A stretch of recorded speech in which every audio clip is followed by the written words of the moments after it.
What's doing? Welcome back. We've got another one. How much power does it make? We have a Y62. It's not standard, but it's probably a standard for a Y62 where they have 35-inch tyres. The wheels and tyres are there. If you want to see them, they're a Hustler. 35 by 12.5 mud terrain. Well, not road terrain, all terrain.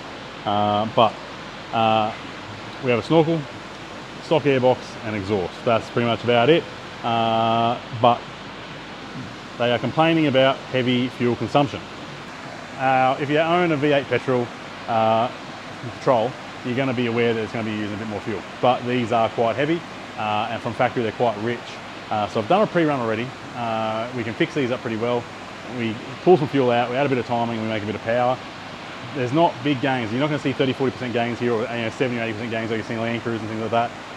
There's just no supercharger there or turbo there to push more air in. We can only play around with a bit of fuel, a bit of timing, and make them a little bit leaner, but still safe and make a bit more power and torque. So let's have a look.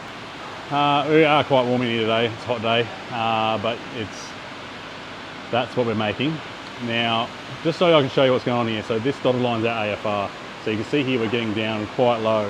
If I push the little button down here, we can bring up our little hot number here, and we bring that down.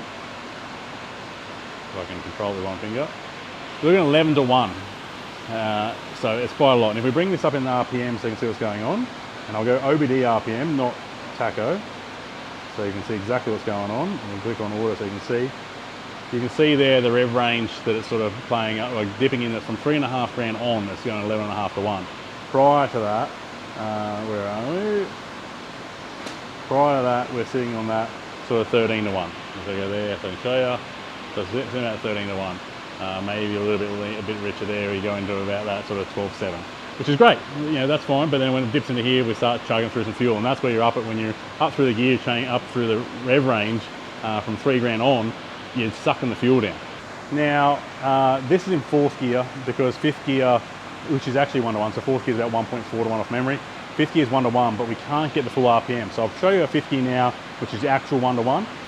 So the green run is actual 5th gear, which is 1 to 1. And you can see our AFRs are identical, but we stop at 4.5 grand. So I can't get a full run through what's going on for logging. But if I change that through to speed,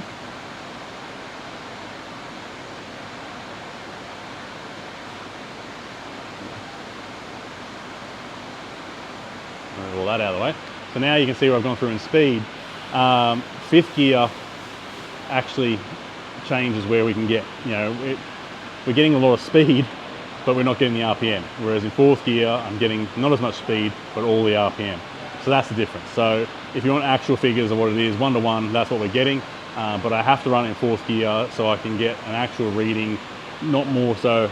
I'm not chasing this, I'm just chasing that AFR so I can get a full range and not stop here. I want to get the whole range of it. And it doesn't seem like much, from 190 to 210 or whatever it is there.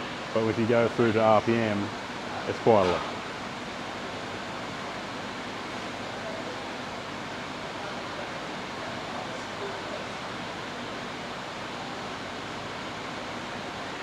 Yeah, so we go through to RPM. I'm talking a lot of RPM. We'll get that out of the way as well. So yeah, you're sort of going from, I stop at 4,500 all the way through to 6 grand. So I'm losing a lot of RPM that I need to data log and see what's going on. And then when we do our final run, you'll see that this will carry through all the way on the tune as well. And I can flick it over to torque, but you're not really interested in torquing this thing. Torque's there, I'll show you at the end what we're getting before and after in torque. But for power wise, it's there, AFR's there. We log timing and all sort of gear as well, so we can try and chase it down. It's just these things are difficult to tune. They're not as easy as they are just to turn things off and target what you want. So we have a bit of a play with them, get them working really well, and we get a really good file out of them and get a good result. So you will not notice the differences, but you will have a bit better throttle response. You'll feel it a little bit more pokier. The main thing is we're noticing people saying around 2 to 3 litres per 100 as well. Some are 2, some are 1, some are 3, depending on how you drive, what you do, what weight you're carrying, highway, city, whatever you're doing. So yeah, depending on what you're doing, somewhere around that sort of 1 to 3 litres per 100, you'll save, but it adds up over time. And you get a little bit more out of it. And we can sneak in a little bit of a hard cut there as well, which I'll show you later. All right, that's enough yapping. I'll get a file loaded in, I'll get it run up, we'll go through it, I'll show you what it's done after the run and show you the differences, and we can go through torque as well. But I can at least show you the AFRs, the differences are there. to show you that we can save you a bit of fuel, make a bit more power and torque, and get some good results.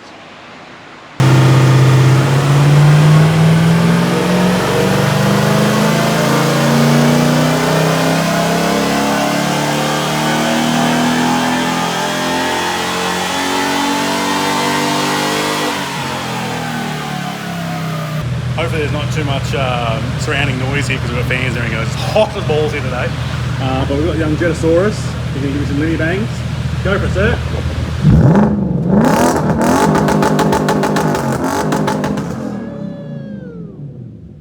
You love that shit. Alright, so there's a hard cut limiter as well. You don't have to have that. You can add that in obviously if you want it. So it's good for a little bit of fun, and they do sound pretty cool. Now, what you want to see is this. Power and torque we've gained. Again, we haven't picked up heaps. So picked up 30 newton meters, which isn't heaps. We've picked up what, 15, 16 kilowatts, which isn't heaps. But through the whole rev range, we picked that up. So not just from here to here, or just in the top end. We picked up through the whole rev range. So there will be noticeable difference when driving. But the biggest difference is here with fueling. So you can see now where it sort of was a little bit leaner, and then dipped in and came down to that 11 to 1 where it was at. Now we have a nice flat line, 12.6. So saving fuel all the way through here. Everyday driving, revving through that rev range, you're going to be saving fuel, but making more power and making more torque. So the question is, do you want to do it? Yes, you should do it. We do a heap of them here, supercharged, non-supercharged, standard exhaust, aftermarket exhaust. We've done back-to-back testing. There's no real need to do headers in them, unless you're doing a supercharger, you need to flow out, but factory, I wouldn't waste your time and money. I'm happy to fit them for you, but it's about a 12-hour job just to do the manifolds. They're an absolute nightmare. It's every stud out, slide the manifold out, slide the manifold in, put every stud back in. No room up in there at all. That's probably another question we get is, how do we get in two-wheel drive mode? Now, it's not rocket science, it's no secret. We can pull this open up in here, this fuse here, little 10 ampere that's usually in there is four-wheel drive. So if you look in your top of your lid, you can see there, without any glare, four-wheel drive, 10 ampere. You pull that out and you go into two-wheel drive mode. Now you can there are buttons that override that, little jumper button, so it disengages the fuse for you. Super easy to do. You can plug that in and you can have a hold my beer button, I think they call them. And you can do skids and do whatever you need to do, and have anti-traction control. But we just pop the fuse out, super easy, and plop the fuse back in, clear the codes, go for a drive, and it's good to go again. But that's it. Y62. Generally, nothing really goes wrong with them. The early models had some timing chain issues. When they hit that just over 100,000 Ks, of course, out of warranty, they were having problems. They've been fixed in the later series. Lower control arms have issues apparently where they're snapping if you lifted them up. I haven't seen them myself. Have heard of them, have seen them online, and people just normal driving, not jumping them or towing with them, they're just the arms snaps out the back. They are a bit of a pain if they've got I think it's the HDMSS or whatever it is, suspension system for lifting in the front. We can do a lower control arm that lifts you up because there's got a bit of spacer in it. But outside of that, would I have one? Yeah, well, my wife wants one badly. But they're just not useful for us and what we use it for in the way of carting stuff in the back. Super comfy inside, heaps of room inside. If you're looking for a wagon, Petrol V8 sounds cool, those are things, definitely recommend getting one. They are a cool thing. Generally, like I said, really reliable. Don't really have any issues with them. I have seen people trying to tune transmissions in them, and that generally ends up in failure. We generally just put a stock file back in the trans if they do that, and send them out the drawer and never have no more dramas. I wouldn't touch the trans in them. It's just not worth the effort. They are sort of a bit brittle, and I wouldn't touch it when you don't know what you're doing. Not saying many other shops, but yeah, I wouldn't touch it. Leave them alone unless you know what you're playing with, because it's just going to create dramas. Outside of that, that's it. Y62, like I said, stock other than wheels and exhaust, but this is generally what they come in with. They usually have wheels and exhaust. But yeah, otherwise nothing fancy. Don't waste your time on airboxes. These flow really, really well. There's no restrictions there, and they work really well. The drama with changing airboxes is they move the airflow meter, change the velocity of things, and we need to try and calibrate them, and the gains aren't there. It's not worth the effort. Snorkel, great idea. Don't have any concerns with that.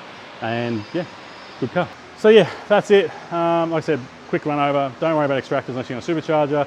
Turbo back, cat back exhaust or manifold back exhaust, great idea. Airbox, don't worry about. Snorkel, good idea. Outside of that, they're a really, really good car. I'll just try and, on these videos, give you some info where you can have, info what we're doing, what you're getting, what's changing, and try and be honest up in front about it. So you're getting results, but you're getting info. So that's what we're trying to do, give as much info as we can, try and show you we're doing a good thing here, and not sort of smokes and mirrors and just sending out things that won't work. We're just trying to make sure that you're a good thing, and we don't want to see you back complaining with any problems when you come back for upgrades. So if you like this sort of stuff, hit that like, hit subscribe, and I'll see you on the next one. But until then, you know, stay powered by Project.